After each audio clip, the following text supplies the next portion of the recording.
সবুজ মাঠ, কাঁচা রাস্তা আর বাঁশঝাড়ে ঘেরা একটি শান্ত গ্রাম। ভোরের আলো ফুটতেই পাখির ডাক শোনা যায়, আর কুয়াশা গায়ে মেখে বের হয় রাহাত নামের এক কিশোর। তার মাটির ঘর ছোট, ছাউনি ফাটা, বৃষ্টিতে পানি পড়ে। ঘরের ভেতর অসুস্থ মা শুয়ে থাকেন। সংসারে আর কেউ নেই, তাই সকাল হলেই রাহাত প্রথমে পুকুর থেকে পানি তোলে, মাকে ভাত বসিয়ে দিয়ে তারপর কাজে বের হয়।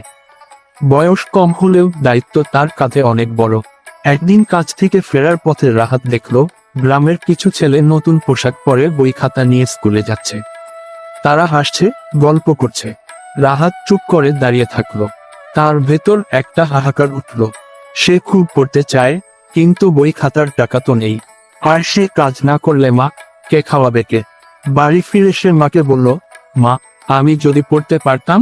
মা মমতা নিয়ে ছেলের দিকে তাকিয়ে বললেন, চেষ্টা করলে সবই পারবি বাবা। পরদিন রুমেল আর মেহেদি, রাহাতের দুই বন্ধু, তার সাথে দেখা করতে আসে। তারা জানে রাহাত খুব কষ্টে আছে, তবু সবসময় হাসি মুখ থাকে। বন্ধুরা রাহাতকে বলে, তোকে আমরা পড়তে সাহায্য করব, তুই চেষ্টাই কর না। রাহাত প্রথমে রাজি হয় না, কারণ সংসারের কাজ ফেলে পড়া তো সম্ভব নয়। কিন্তু বন্ধুরা বোঝায়, তুই কাজ করবি, আমরা তোকে রাতের পড়া দেখিয়ে দেব। এই কথা শুনে রাহাতের চোখে আলো ফুটে ওঠে। এরপর শুরু হলো রাহাতের কঠিন পরিশ্রমের দিনগুলো। সকালে সে মাঠে ধান কাটা, গরু চড়ানো, কারো ঘরের কাজ, যা কাজ পায় তা করে। দুপুরে সামান্য ভাত খেয়ে আবার কাজে যায়। সন্ধ্যায় বাড়ি ফিরে মাকে দেখে, তারপর বন্ধুদের কাছে দৌড়ে যায় পড়তে। বই না থাকায় সে কাগজের বদলে কয়লা দিয়ে খাতায় আর মাটিতে এবিসি এবং সংখ্যা লিখে অনুশীলন করে। বন্ধুরা তার প্রাণ খুলে সাহায্য করব।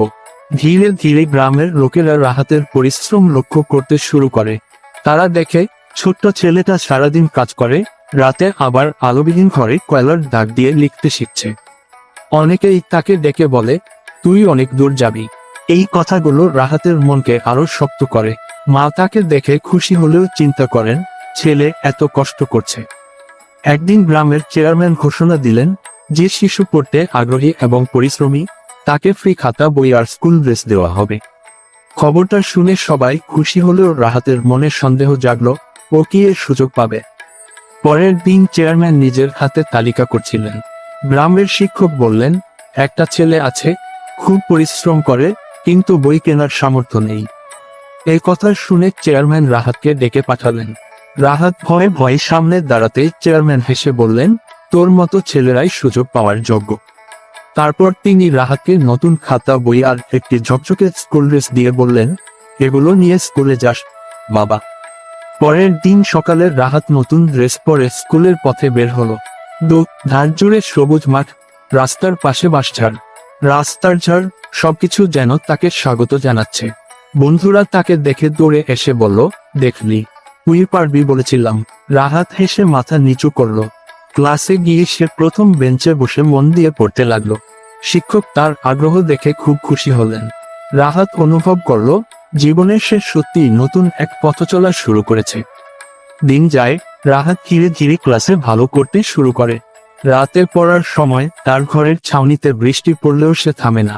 কয়লার দাগে লেখা এবিসি আর সংখ্যা আজ সত্যি সত্যি বাংলা, ইংরেজি, অঙ্ক সবকিছুতে রূপ নিতে শুরু করেছে। মায়ের অসুখও একটু কমেছে, কারণ গ্রামের লোকেরা এখন তাদের সাহায্য করে।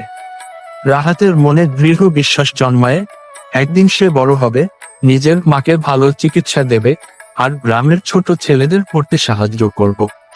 স্কুলের বার্ষিক পরীক্ষায় রাহাত প্রথম হয়।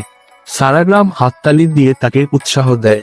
চেয়ারম্যান তাকে স্টেজে ডেকে সনদ দেন আর বলেন, এই গ্রামে যদি কোনো ছেলের গল্প অনুপ্রেরণা দেয়, তবে সেটা রাহাতের। রুমেল আর মেহেদি গর্বে চোখ ভিজিয়ে ফেলে। রাহাত মায়ের হাত ধরে বলে, মা, আমি পারলাম।